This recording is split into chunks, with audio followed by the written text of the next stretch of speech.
My name is Amanda Bolden. I'm a legislator for Manchester's Ward 5. The Governor's Task Force recently considered my new Narcan bill, which would solve some of the problems with the new law. During testimony, the committee members surprised me with another rumor about Narcan.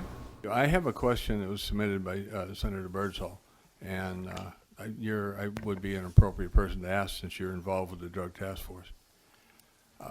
Her question is, we've been hearing that dealers are starting to sell Narcan along with heroin and fentanyl to their customers, sometimes at a much higher cost. Have you heard anything along those lines? I've heard the same exact thing. Do I have a case on my desk that's showing that, or have I spoken to county attorneys who have seen that? I have not. But again, I can say this, I have heard that that is happening. Now, I'm just going to ask you the same question I asked the AGs from Senator Birdsall about the fact that we've been hearing that the dealers are selling Narcan along with their fentanyl and heroin.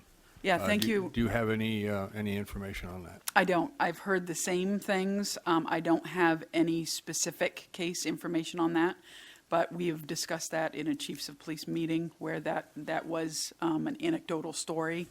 But again, I'll defer, just like the Attorney General's office, that if it saves a life, I don't know that it really matters.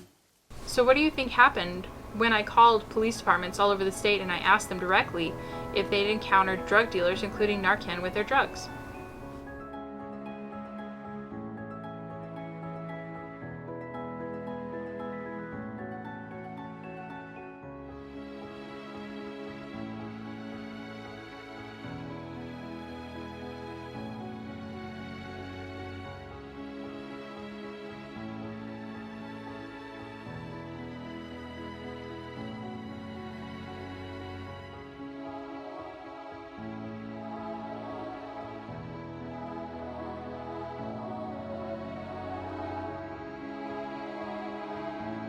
So why the lies?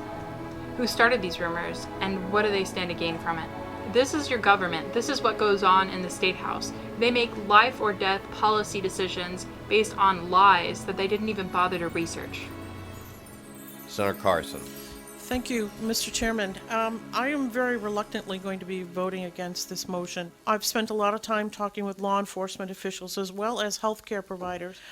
We've also learned that those that are engaging in the illicit sale of drugs are also selling Narcan.